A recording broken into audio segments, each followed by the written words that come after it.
Hi guys, welcome back to the channel, or welcome if you're new to the channel. Sea of Thieves in 2021 has been touted by the devs as the biggest year for Sea of Thieves, and in my opinion it will take a lot to beat the legendary first year of the game. So what can we reasonably expect to see in 2021? This video will focus on what we will definitely be seeing, what is likely to come, what is unlikely to come, and what is, unfortunately, definitely not coming. Now, without further ado, on to the video. Let's start off with what we have already confirmed for us and what is extremely likely to come. Rare have recently confirmed the game will be split into seasons, lasting roughly 3 months. This is to mirror other popular games' content release cycles and to better replicate their first year of development. I think this is a really good change, as the last few monthly updates have been pretty underwhelming, especially compared to the start of the year. The 3-month system will hopefully curate some larger expansions and change the game in a more meaningful way compared to the monthly updates. With this, the game is receiving a new battle pass system, known as the Plunder Pass. This comes in a free variety and a paid variety. The paid version will include items from the Pirate Emporium, but nothing that is not available to buy separately. The paid tier will have no exclusive items. As for pricing, I can see it going for around £8 to £10 or $10 to $12. It will be interesting to see what the free tier includes and how much good content is actually included. I really hope most of the tiers aren't gold and doubloons because, well, there's nothing really to spend it on. We also received confirmation of a new merchant voyage. While we don't really know what it entails, it is meant to expand the variety in which we complete voyages for the Merchant Alliance. This is similar to how the Gold Hoarders received the Vault voyages and the Order of Souls received the Ghost Captain voyages. I can't wait for this change so we can finally get some more variety in the base game's voyages. Christ, did I say voyages enough? Private servers are confirmed and most likely coming this year. They'll be paid and all progression is turned off. This will be good for content creators, as you'll be able to set up game modes or record footage without being bothered, but for you PvE legends out there, these aren't exactly what you wanted. Lastly, the black market is dead and buried. Finally. While initially a really good idea, it was very boring this past year, and waiting months and months to complete certain sets was painful up until the end. It will be interesting to see how they implement the remaining recolors, like the White Ghost set.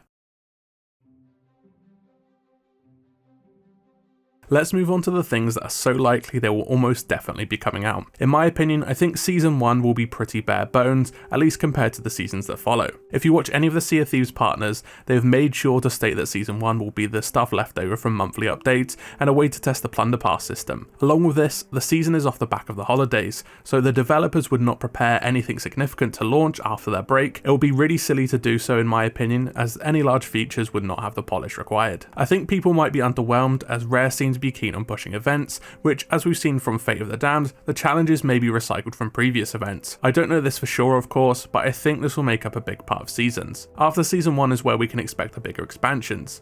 It's been a very long time since our last Tall Tale, and I think we will get one in Season 2. The issue with the Tall Tales is that, despite being the best way to advance the story, is that they offer very little in terms of longevity. Waiting to see what happens with Stitcher Jim for 9 months has been killing me, and I still think we have another 3 or so months to wait. In one way or another, Flameheart will most likely be back in some regard, whether that's through another world event or we'll finally see him in the flesh. Speaking of hostilities, hostile mermaids have been on the cards for a very long time. Flameheart's mention of the merfolk back in Seabound Souls seems to be a little hint for what's to come. Not to mention, when Mike Chapman was asked about a map expansion, he said the next expansion will expand upwards or downwards, not outwards. This could possibly refer to 2 things, and I think it could be either the Sea of the Damned or underwater expansions. The underwater areas could really benefit from this, and way back in the Sea of Thieves cinematic trailer, you can see pirates turned into mermaids. Maybe we'll be able to do this in 2021. Not to mention, around launch, Rare showed off a 3D completed model for hostile mermaids, and we haven't seen them since. So they must have been done for quite a while, they're just waiting to figure out how to implement them.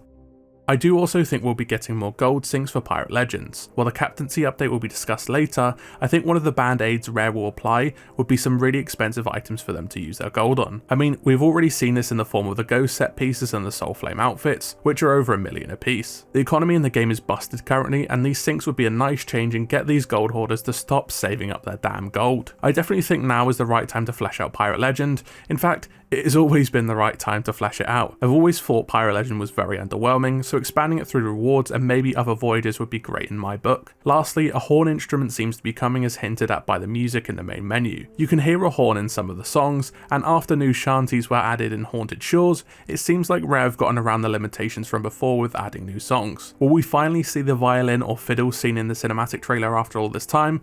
Maybe. I can see it happening, but the horn must be coming first. let's move on to some bad news.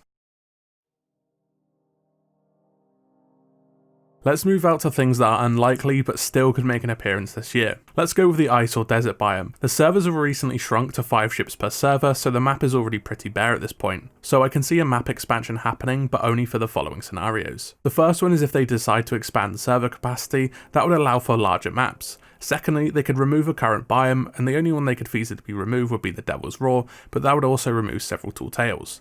Lastly, and the most likely, they would alter a biome that's already in the game, and I think that would have to be the Devil's Roar. It's the least popular region at the moment, so it could do with a bit of a boost. Another unlikely piece of content would be, yes, I'm sorry, the long-awaited Captaincy update. If you're unaware, Captaincy was meant to be the first update for the game after launch, but was scrapped to bring forward more things in line with the community's requests. The Captaincy update originally included pets, the Pirate Emporium, ship ownership, ship naming, pirate legend improvements, and a hideout in which you could sail your ship out of. Mike Chapman recently responded on Twitter when asked about ship naming, stating they really want to do it, just they don't know how to. I found this really strange considering it was a feature planned to launch soon after the game's initial release, so I imagine they would have had some idea on how to implement it. But who knows? Also, as bad as it sounds, if it doesn't drive microtransactions, it will be low on the priority list, but it still might happen. Another unlikely thing that may happen is some new tools.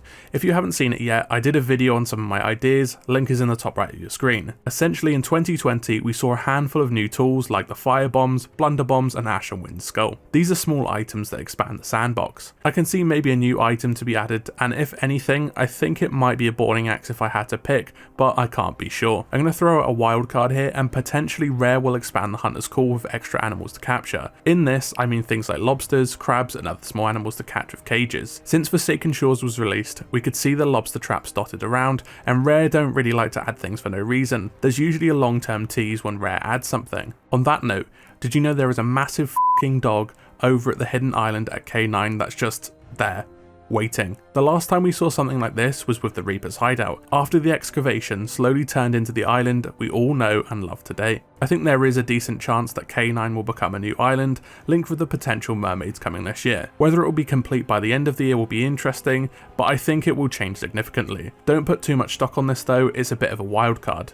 The last piece of content I could see that might come out, but I wouldn't place a bet on, is a new company for players to earn rep for.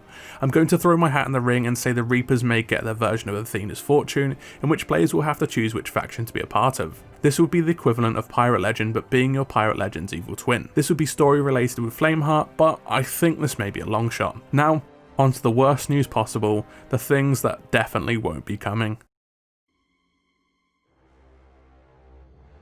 Let's get the worst news out of the way. I don't think Sea of Thieves will be getting a larger ship size. I say this for a few reasons. The most objective reason is the hardware limitations. The game can hardly handle 5 galleons on the server, and the developers still have to support the old Xbox One. This, while very consumer friendly, is an unfortunate reality of cross-gen games.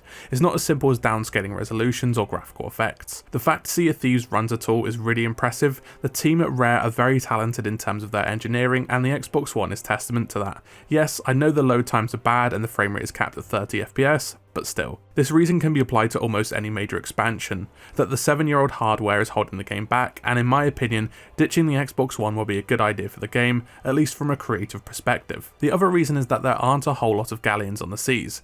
Brigs and sloops are the most common ships, and it's rare to see a galleon roaming the seas. This would mean the demand for a new ship is probably quite low. Nonetheless, I think it would be a great addition to the game and could be hilarious if you could get a crew of 6 to 8 people together. The model for a larger ship exists in game as Rex, but I definitely wouldn't bet on it unless the game becomes PC and Series X exclusive. The other thing I definitely don't think is coming is any expansions to the emergent threats. What do I mean by this? Well, we already have skeleton ships, megalodons, and the Kraken that can pop out at any time. The servers cannot handle the Kraken with the world events as is, and this won't change anytime soon. This is most unfortunate, as I would really like the Kraken to actually get ahead and not just be disembodied tentacles for the game's lifecycle, and I have to admit, I don't think it ever will get one. The devs sort of hinted at this at launch, and they simply said the Kraken fight will evolve over time, which I think they had already done with the slap attack.